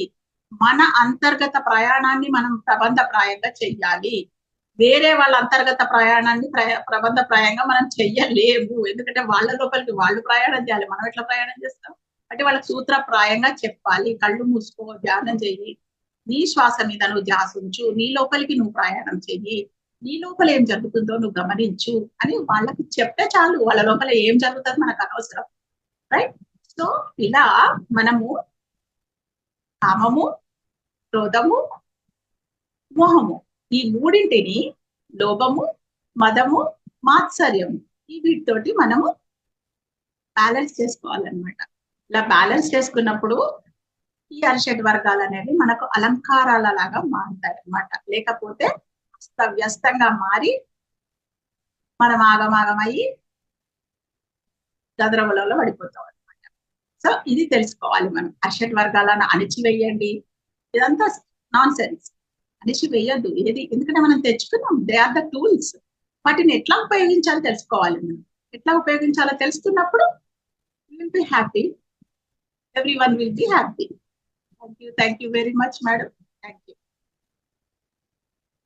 Excellent madam, excellent. అసలు ఎవరు చూసినా కానీ ఆ అరిషడ్ వర్గాలను అధిగమించడం ఎలా అనేదే ఉంది, కానీ దాంతో ఫ్రెండ్షిప్ చేసి భలే ఉంది మేడం కాన్సెప్ట్. మీరు నాకు చెప్పినప్పుడే ఏంటబ్బా ఈ కాన్సెప్ట్, మామూలుగా ఎవరు చూసినా కానీ అధిగమించడం ఎలా, దాని గురించి తెలుసుకుందాం ఏవో చెప్తూ ఉంటారు, కానీ మీరు చెప్పిన విధానం అయితే చాలా బాగుంది. ఆ లైనే భలే ఉన్నింది అనమాట. బాగుంది ఇది అనుకున్నాను. ఆ తర్వాత స్టార్ట్ చేస్తానే ముందు మన శరీరం గురించి తీసుకొని వచ్చి ఆ తర్వాత శరీరాన్ని ఎలా అందంగా అలంకరించుకోవాలి అని దాని విలువ తీసుకొని వస్తే, ఇక్కడ అరిషడ్ వర్గాలది ఏముందా అనుకున్నాను మేడం. ఫస్ట్ టాపిక్ అంతా కూడా శరీరం గురించే వచ్చింది కదా. దాన్ని ఎలా అలంకరించుకోవాలి, దాని ప్రాముఖ్యత ఏంటి, దాని గురించి అంతా మీరు వివరించేసరికి నిజమే కదా. మనమేమో ఆ ఏముందిలే శరీరం, మీరు అన్నట్టు మట్టే కదా అన్నట్టు చూస్తాము, కానీ దాన్ని అందంగా అలంకరించుకొని అది భోగంగానే ఉండాలి, కానీ ఏమంటాము సన్యాసంగా ఉండకూడదు. ఇన్ని రోజులు ఎలా అంటే ఎట్లున్నా ఏముంది పా అనే రీతిలోనే ఉన్నాం, కానీ అంటే ఏముంది మనము దీనికోసం కాదు కదా, లోపల ఆత్మ కోసం చూస్తున్నాం కదా, పైన బాహ్యంగా అంత చేసుకునేది ఏముంది అని దేనికి కూడా శరీరానికి ఏది వేసుకున్నా నడిచిపోతుంది కదా అనుకున్నాను. కానీ ఆ అది కరెక్ట్ కాదు అని మీరు చాలా చక్కగా వివరించారు. ఇప్పుడు నేను అదే ఆలోచిస్తున్నాను. అరే! మనం చాలా పొరపాటు చేసినామే. అట్లా కాదు కదా! ఏదో ఒకటిలే అని నడిపించేస్తుంటారనమాట. ఏదుంటే ఏదో దాంతో అయిపోతుందిలే అని. కాదు. దాన్ని గూడా దానికి ఎంత విలువ ఉంది. ఎంత చక్కగా అంటే భోగిగా ఉండాలా? ఆహ్, యోగ అంటే సన్యాసి యోగిగా ఎక్కడ ఉండాలి అంటే ధ్యానం చేసేటప్పుడు. ఆ టైంలో మటుకు నువ్వు అక్కడ భోగం అవసరం లేదు. అక్కడ యోగిగానే ఉండు. కళ్ళు మూసుకో. వేరే ఆలోచనలొద్దు. అక్కడ ఉండే స్థితి అక్కడ ఉండాలి. అలాగే వాటితో స్నేహం ఎలా జేయాలి అరిషడ్ వర్గాలతో? వాటిని జయించండి అంటే సో కొంతమంది అనేవాళ్ళు 6 అంగుళాల నాలికనే జయించలేము. అరిషడ్ వర్గాలను ఏం జయిస్తాము అనేసి. దాని గురించి ఏం జెప్పాలా అనేవాళ్ళనమాట. అట్లా కానీ జయించడం కాదు. వాటితో ఫ్రెండ్‌షిప్ చేసి దాంతో మనం ఎలా తీసుకురావాలి అంటే, దాన్ని ఎలా కంట్రోల్ జేసుకోవాలి? ఏ ఆయన 100 కోరికలొచ్చే చోట 2 కోరికలే. అక్కడ లోపాన్ని ఉపయోగించు. ఆ లోపాన్ని మనలో ఉండే పిసినారితనం గాకుండా కోరికల్లో పిసినారితనం ఉండాలి. భలే ఉంది మేడం కాన్సెప్ట్. అలాగే పిల్లల విషయం గాని, ఏదైనా గానీ ప్రతిదీ ఎంత బాగుందో! చాలా బావుంది. దీన్ని మళ్ళీ ఒక్కసారి వినడం కాదు మేడం. మళ్ళీ మళ్ళీ వినాలి. మళ్ళీ మళ్ళీ విని బాగా లోపలికి పోనిచ్చుకుంటే, అది ఆచరణ చేస్తే ఆహా! ఏమి అద్భుతమో అసలింక చెప్పడానికే లేదు. Thank you madam. Thank you very much. ఇంత ఎక్సలెంట్ క్లాస్ ఇచ్చారు మాకు. అలాగే మన దగ్గర అనంత ఉంది. కోటి ఆత్మ నమస్కారాలు మేడం. ఇది ఫాలో అయితే ఎవ్వరైనా సరే ఇంతసేపు చూసినా దాన్ని జయించడం ఎలా, దాన్ని జయించడం ఎలా అనే అనుకుంటారు గానీ, దాంతో ఫ్రెండ్‌షిప్ చేసి చక్కగా మనం లైఫ్ హ్యాపీగా డీల్ చేయొచ్చు. అంతే కాకుండా మనల్ని మనం ప్రేమించాలి. ఏదో నడిచిపోతుందిలే, ఏమేసుకుంటే ఏం పోతుంది, ఎట్లుంటే ఏమైతుంది అనుకుంటాం కానీ, భోగిగా ఉండాలి. ధ్యానం చేసేటప్పుడు ఎక్కడ సన్యాసత్వం ఉండాలో అక్కడ ఉండాలి. ఏదో ఒకలాగా జీవించడానికి రాలే మనం ఇక్కడ. ఆ! ఆనందంగా జీవించడానికి వచ్చాం ఇక్కడ మనం. అంతేగాని ఎస్. ఏదో ఒకలాగా ఏదో ఒకట్లే అసలు ఏదో ఒకలాగా అనేదే నాకు నచ్చని వర్డ్ అది. అదే. యాహ్! చాలా బాగుంది. Yeah! Yes. Yes. Yes. Okay. Meena Kumari గారు అన్మ్యూట్ చేసుకోండి. ఇంకొక చిన్న రిక్వెస్ట్. ఇలాంటి చక్కటి కాన్సెప్ట్స్ అన్ని కూడా మనకు ధ్యాన జగత్ మ్యాగజైన్ లో మనము అందిస్తూ ఎస్ మేడం. ఉంటాం. కాబట్టి దయచేసి మీరందరూ కూడా ధ్యాన జగత్ పత్రిజీ యొక్క మానస పుత్రిక ధ్యాన జగత్ మ్యాగజైన్ ని అందరూ సబ్స్క్రైబ్ చేసుకోండి, చదవండి, అందరితో చదివించండి. మరి మీ ఇళ్లలో ఏదైనా చిన్న చిన్న ఫంక్షన్స్ గానీ ఏదైనా అయినా గానీ వేరే రకాల గిఫ్ట్లను తీసుకోపోకుండా ధ్యాన జగత్ మ్యాగజైన్ ని గిఫ్ట్ లాగా అందించండి. సో అలా మనం ధ్యాన జగత్ యొక్క అభివృద్ధికి మనం అందరం హెల్ప్ చేద్దాం. That is my request. Thank you. నమస్తే మేడం. నమస్తే లలిత మేడం, వాణి మేడం కు అనంతకోటి ఆత్మ ప్రణామాలు. చాలా చక్కని కాన్సెప్ట్ మేడం. నిజంగా ఎంత అద్భుతంగా ఉందో. మనం శరీరాన్ని కూడాను ఎలా ప్రేమించుకోవాలి, ఎలా కృతజ్ఞతలు చెప్పాలి. ఇప్పుడు ధ్యానం చేయడానికి కూడా ఈ శరీరం నిలబడాలి కదా. ఇది మనకు మామూలుగా ఒక స్వామీజీలు కొంతమంది అంటే ఈ శరీరం చాలా తుచ్చమైనది, అల్పమైంది ఇలాగే మనం వినిన్నాము. కానీ పత్రి సార్ ప్రతి ఒక్కటి కూడాను మనకి అది రివర్స్ లో తీసుకొచ్చి దాని గురించి మనకి అద్భుతంగా ప్రతి ఒక్క దాని గురించి కూడాను చెప్పారు. ఈ శరీరంలో అందంగా ఉండాలి మనము. మనకి మనమే కనిపించాలి అలా. ఏదో ఒకటి తినేయకూడదు. దాన్ని చక్కగా వండుకోవాలి, చక్కగా తినాలి. ఇలా ప్రతి ఒక్కటి మనకి చాలా అద్భుతంగా నేర్పించారు మేడం. శరీరం కలుధర్మ సాధనం అని అంటారు. కాబట్టి ఈ శరీరాన్ని చక్కగా ఉంటేనే ఎన్నో ధర్మ సాధనలకి, యోగ సాధనలకి ఉపయోగపడుతుంది అని చెప్పారు. తర్వాత ముళ్ళతోనే తీయాలి, వజ్రాన్ని వజ్రంతో కోయాలి అన్నట్టుగా ఈ అరిషడ్ వర్గాల ద్వారానే మనము దాన్ని కంట్రోల్ చేసుకుంటూ మనకి ఎలా అనుగుణంగా వాటిని ఉపయోగించుకోవాలి అన్నది కామాన్ని లోభంతో తర్వాత క్రోధాన్ని మోహంతో అలా చాలా చక్కగా వివరించారు మేడం. చాలా కొత్త కాన్సెప్ట్. చాలా అద్భుతమైన జ్ఞానాన్ని మాకు అందించారు madam. Thank you so much madam. Thank you. నేను కూడాను అది ధ్యాన జగత్తు డైలీ ఒక 20 ఇయర్స్ నుంచి నాకు వస్తా ఉంది మేడం. తర్వాత ఒక 1 ఇయర్ బ్యాక్ ఏమో కేశవరాజ్ సార్ వాళ్ళ మెసేజ్ వచ్చింది. అది ఒక 10,000 తర్వాత కట్టాలని. అది కూడా కట్టినాం మేడం. కంటిన్యూగా వస్తా ఉంది. నేను కూడాను ఇంకా కొంతమందితో కట్టించాను madam. Thank you madam. Thank you so much madam. ఏ మాస్టర్స్ ఇంకా ఎవరైనా మాట్లాడాలనుకున్నా, ఇంకేమైనా క్వశ్చన్స్ ఉన్నా కూడా, లేదు మేడం చెప్పిన దాని గురించి హ్యాండ్ రైజ్ చేయండి, చక్కగా అన్మ్యూట్ చేసుకొని మాట్లాడండి.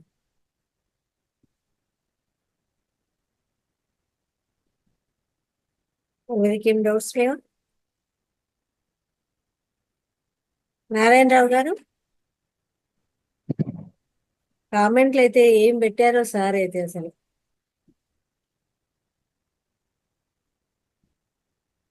నారాయణరావు గారు అన్మ్యూట్ చేసుకోండి సార్.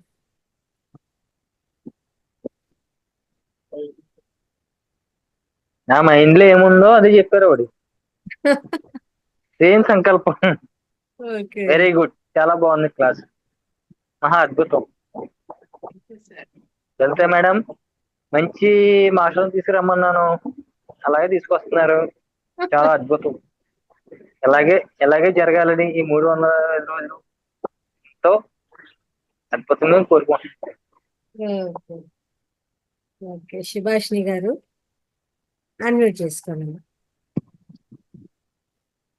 నమస్తే మేడం. Yes, yes. నమస్తే మేడం, మీకు కూడా లలిత మేడంకి నమస్తే. ఓకే మేడం బాగా చక్కగా అర్థమైంది మేడం. కాకపోతే ఒక డౌట్ మేడం, ధ్యానం చేస్తే వెయిట్ పెరుగుతారా మేడం ఏమన్నా? వెయిట్ అనేది మనము ఫుడ్ ద్వారా పెరుగుతాం మేడం. ధ్యానంతో ఏం పెరగము. ఓకే. ధ్యానంతో మనము ఇంకా తేలికైతాం మేడం, శక్తివంతం అవుతాం. అదే కాదు, శక్తివంతం అవుతాం. లేదు మేడం, ధ్యానం చేసినప్పటి నుంచి నువ్వు బాగా లావుగా అనిపిస్తున్నావు అంటున్నారు మేడం. ఇంకా కొంచెం అసలే కొంచెం బొద్దుగా ఉంటావు, దానికి తోడు మళ్ళీ అంటే. మీరు మీ యొక్క ఫుడ్ హ్యాబిట్స్ ఏమైనా మారినాయా, లేకపోతే మీలో ఫిజికల్ మూవ్మెంట్స్ ఏమైనా తగ్గినాయా అని చూసుకోండి. అంతేగాని ధ్యానం వల్ల ఉన్న వాళ్ళం ఉన్నట్టుంటాం, ఎక్స్ట్రా శక్తివంతులం అవుతాం. మనం మానసికంగా ప్రశాంతత వస్తుంది, శారీరకంగా స్ట్రాంగ్ అవుతాము, అండ్ ఆత్మపరంగా ఆనందంగా ఉంటాం. అంతే తప్ప గాని అన్వాంటెడ్ థింగ్స్ అప్పుడు ధ్యానం తోటి కావు. ధ్యానం వల్ల పోవాల్సినవి పోతాయి, రావాల్సినవి వస్తాయి. ఓకే, చాలా బాగా చెప్పారు మేడం, చాలా బాగుంది క్లాస్, అన్ని అర్థమై. హర్షడ్ వర్గాల గురించి చక్కగా వివరించారు. కొన్ని గుర్తొస్తున్నాయి మేడం మీరు చెప్తా ఉంటే, అది మళ్ళీ రివైన్ అవుతా ఉంది బ్రెయిన్ లో. చాలా థ్యాంక్స్ మేడం. అందరికీ అన్ని తెలుసు మేడం, ఎవరికి ఏం తెలియదని కాదు. క్లాస్ లో ప్రతిరోజు ఎప్పుడు క్లాస్ లో మనం ఏం చెప్పుకున్నా అందరికీ అన్ని తెలిసినవే. అన్ని జీవితంలో మనకి అనుభవంలో వస్తూనే ఉంటాయి కదా మేడం, గుర్తొస్తుంది అంతే. మనది గుర్తొస్తుంది. కార్యక్రమాలన్నీ కూడా మనం మర్చిపోయిన వాటిని గుర్తు చేసే కార్యక్రమాలు తప్ప గాని అది ఏదో చెప్పే వాళ్ళకి తెలుసు. గుర్తొచ్చినా మేడం దాంట్లో రాంగ్ ఏంటా రైట్ ఏంటా అనేది కూడా క్లియర్ గా అర్థమవుతుంది. మన ఆలోచన మనది రాంగ్ ఉందా, ఇది రైట్ మనం ఆలోచిస్తుంది అనేది కూడా బాగా కొంచెం వివరణ బాగా అర్థమైంది మేడం. చాలా బాగుంది మేడం. Thank you. అన్మ్యూట్ చేసుకొని మాట్లాడండి సార్. ఎన్ఎల్ అని ఉంది. నమస్తే మేడం. ఓకే మేడం చాలా బాగుంది మేడం క్లాస్. మీరు చెప్పిన మనల్ని మనం మంచిగా రెడీ చేసుకోవాలి, మంచిగా రిప్రజెంట్ చేయాలి అన్నది ఇన్ని ఇయర్స్ నేనైతే ఐ డోంట్ ఫీల్ మేడం. ఇప్పటివరకు నాకున్న ఆలోచన ఎలా ఉండే అంటే, ఏముంది అంత అవసరమా మనల్ని మనము అంత రెడీ అవ్వడము, ఫిజికల్ అపియరెన్స్ అదంతా ఇంపార్టెంటా అని నేను అనుకునేదాన్ని మేడం. కానీ మీ తర్వాత మీరు చాలా మంది చాలాసార్లు చెప్పుంటారు, బట్ నేనైతే ఎప్పుడు అది తీసుకోలేదు. ఈ రోజు మీరు చెప్పిన తర్వాత అరే ఇది నిజమే కదా అని నాకు ట్రూగా అనిపించింది మేడం. మీ క్లాస్ అసలు చాలా బాగుంది మేడం. నేను స్టార్ట్ చేసినప్పటి నుంచి ఇప్పటి వరకు అసలు ఎక్కడ పాజ్ ఇవ్వలేదు, ఎందుకు వింటున్నామా ఏంటిదేనా అని కూడా అనిపించలేదు మేడం. చాలా బాగా చెప్పారు మీరు. Thank you madam. మాస్టర్స్ ఎవరైనా మాట్లాడతారా? ఏమన్నా డౌట్స్ ఉన్నా కానీ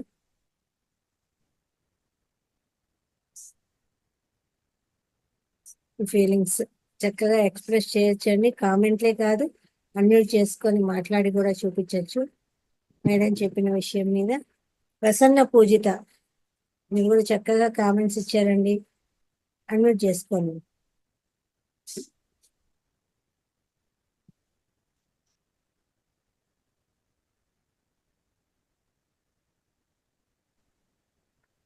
నమస్తే మేడం. Yes yes. నమస్తే ప్రసన్న గారు. ఆ, చాలా బాగుంది మేడం సెషన్.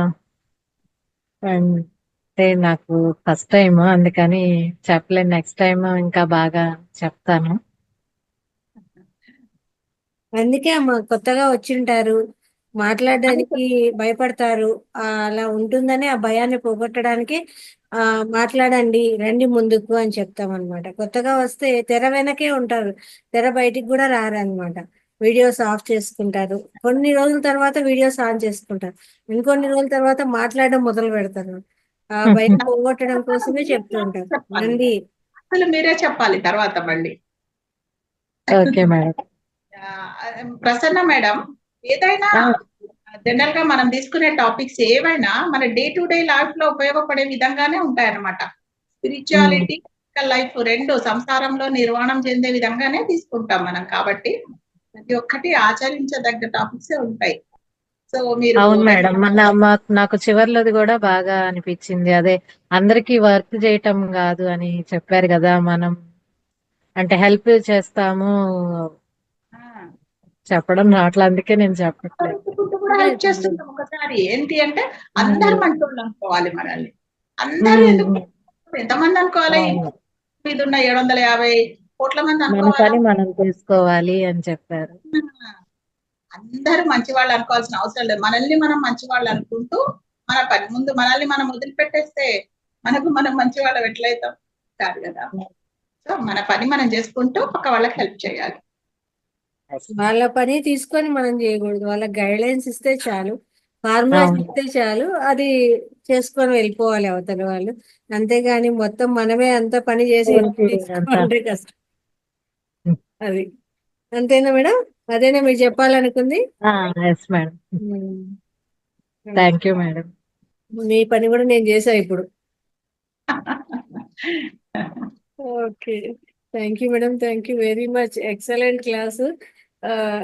అరిషడ్ వర్గాలతోనే చక్కగా ఎలా ఉండాలి ఏంటి అనేది, దాంతో స్నేహం చేయాలి, ఎలా చేస్తే ఎలా ఉంటుంది, దాన్ని ఒకదాంతో ఒకటి కనెక్ట్ అయ్యి ఎలా ఉండాలి అనేది కూడా కొత్తగా ఉంది మేడం. అసలు కొత్తగా ఉంది, క్లాసే కొత్తగా ఉంది. ఎప్పుడు వినేవన్నీ ఒక ఎత్తు అయితే ఈరోజు క్లాసే ఒక ఎత్తుగా ఉంది అన్నమాట. Very much thank you madam. Okay, ఇంకా ఎవరైనా మాట్లాడతారా అండి?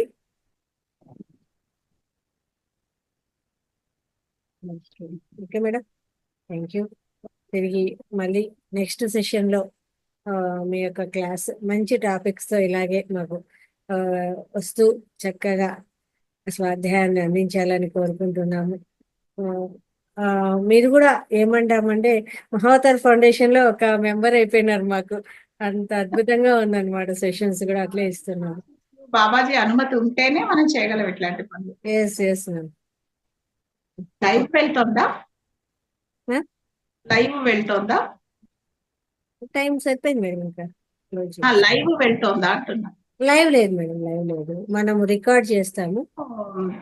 నెక్స్ట్ మంత్ నేను మే 2 కి యూకే వెళ్తున్నాను మేడం. ఓకే, 3 months అక్కడ ఉంటాను, లండన్. సో నన్ను వాట్సాప్ లో కాంటాక్ట్ చేయండి. Okay madam. మళ్ళీ రిటర్న్ మేడం?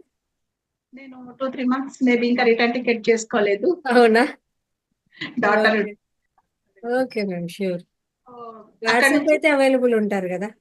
చేస్తాను మేడం, వాట్సాప్ లో అవైలబుల్ ఉంటాను. ఇట్లా క్లాసెస్ ఏమన్నా ఉంటే దాన్ని షెడ్యూల్ చేసుకుందాము, చేద్దాం. Yes madam, sure. Thank you madam. కాకపోతే నేను చెప్తాను వీలు కాదు అని. వీలైనప్పుడు మాత్రం డెఫినెట్లీ నేను ఈ 9 to అంటే ఓకే, అక్కడ మనము సాయంత్రం 4-4:30 అవుతుంటది అన్నమాట అక్కడికి. సో పర్వాలేదు, అడ్జస్ట్ చేసుకొని షెడ్యూల్ చేద్దాం. No worries. ష్యూర్. అదే మళ్ళీ మీ గ్రూప్ నుంచి నన్ను తీసేయకండి. ఓకే అండి, తప్పకుండా. మీకు వచ్చి నన్ను తీసేయకండి అంటున్నా.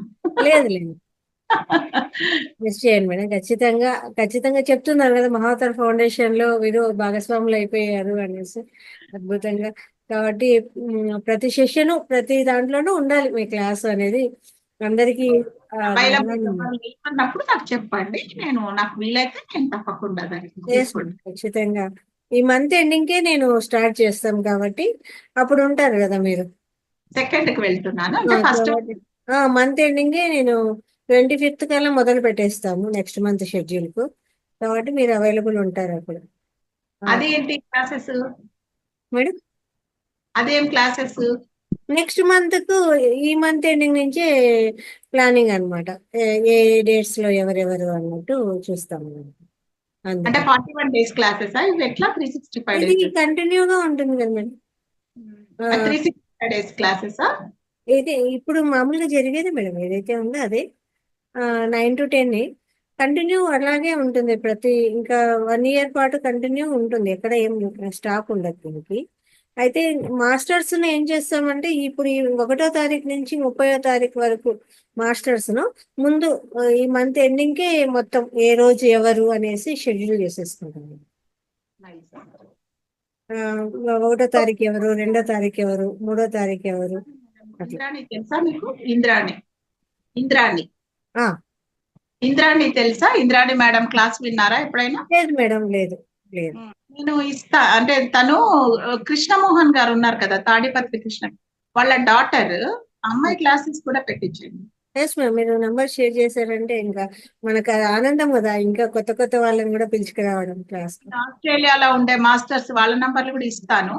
ఇవ్వండి మేడం. 9 అంటే వాళ్ళకి తెల్లవారుజాము అవుతుంటది, పర్లేదు చేస్తారు. నేను వాళ్ళ నంబర్ కూడా పంపిస్తాను. ఓకే మాస్టర్స్ మీకు 30 మంది కావాలిగా మరి. అవును మేడం. అలా కొత్త వాళ్ళను ఇట్లనే కలిసినప్పుడు అంతా కూడా వాళ్ళ దగ్గర నుంచి ఇంకొన్ని నంబర్లు తీసుకోవడము అలా చేస్తూ ఉంటాం అనమాట. ఇట్లా ఇంకా కొత్త కొత్త వాళ్ళని కూడా మనం తీసుకురావడం జరుగుతుంది కదా క్లాస్. వెరైటీ వెరైటీ క్లాసెస్ సబ్జెక్టులు చెప్తూ ఉంటే వినే వాళ్ళకి కూడా మనం ఇది నేర్చుకున్నాము అన్నట్టు ఉంటది అన్నమాట.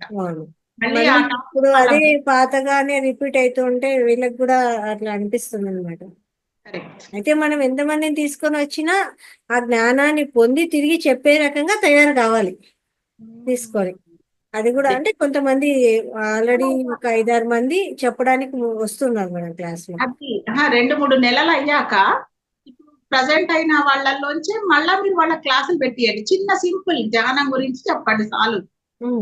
గురించి ఎంతైనా చెప్పొచ్చు కదా, ధ్యానం ఎలా చేయాలి, ధ్యానం ఎందుకు చేయాలి, ధ్యానం ఎట్లా చేయాలి, చాలు. దాన్ని చెప్పడానికి గంట పడుతుంది.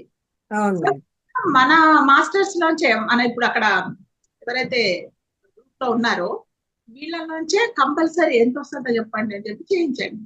వాళ్ళతో కూడా చెప్పుకుంది. మరి ఒకప్పుడు నేను కూడా అట్లా భయపడుకుంటూ కూర్చొని ఉన్నదాన్నే కదా, మరి ఈరోజు చెప్తున్నాను కదా. తప్పకుండా. అలాగే కొంతమంది ముందుకు వచ్చి స్టార్ట్ చేశారు. అయితే మంత్ చివరిలో వాళ్ళ సెషన్స్ అన్ని పెడతామన్నమాట. ముందు వచ్చిన మాస్టర్స్ అందరినీ ముందు తీసుకొని వస్తాము. ఒక 25, 21, 22 నుంచి మన క్లాస్ లో ఉన్న వాళ్ళతో చెప్పించడం జరుగుతుంది. పెద్ద గ్రూప్ ఉంది మీకు. క్లాస్ లో 15 మంది 20 మంది ఉంటారు. మన దాంట్లో చాలా పెద్ద గ్రూప్. అవును madam. Very great achievement madam. అసలు ఇంతవరకు తెలుగు, హిందీ, కన్నడ, ఇంగ్లీష్ ఉండింది మేడం. ఇప్పుడు తమిళ్ కూడా స్టార్ట్ చేశారు, ఇంకా మరాఠీ కూడా స్టార్ట్ చేస్తున్నారు. తమిళ్ మాస్టర్స్ కూడా ఎవరైనా ఉంటే కూడా కావాలన్నమాట. తమిళ్ మాస్టర్స్ కూడా చెప్తారు. రాణి మేడం అని ఉన్నారు కదా, తెలుసా మీకు? రాణి మేడం ధ్యాన తమిళగం ఎడిటర్. ఓకే. సువర్ణ మేడం తెలియదా? ఆవిడ కూడా తమిళ్ వచ్చి తమిళ్. అదే మేడం, మనకు తమిళ మాస్టర్స్ కూడా రిక్వైర్మెంట్ ఉందన్నమాట. వాళ్ళని కూడా చూసి మీకు మెల్లిమెల్లిగా ఫార్వర్డ్ చేస్తాను. Okay madam, sure. Thank you very much madam. ఇంత మంచిగా మీరు రెస్పాండ్ అయ్యి ఇంకా ఈ ప్రోగ్రామ్ ను ముందుకు నడిపించడానికి చాలా సహాయ సహకారాలు అందిస్తున్నారు. Thank you very much madam. ఈ ప్రోగ్రామ్ ఇలాగే సక్సెస్ఫుల్ గా జరగాలని, అందరి సహకారాలతో ముందుకు నడిపించాలని కోరుకుంటున్నాను. Thank you. Okay. Thank you madam. Thank you. Okay masters, తిరిగి రేపటి సెషన్లో కలుసుకుందామండి. అంతవరకు సెలవు. ధన్యవాదాలు.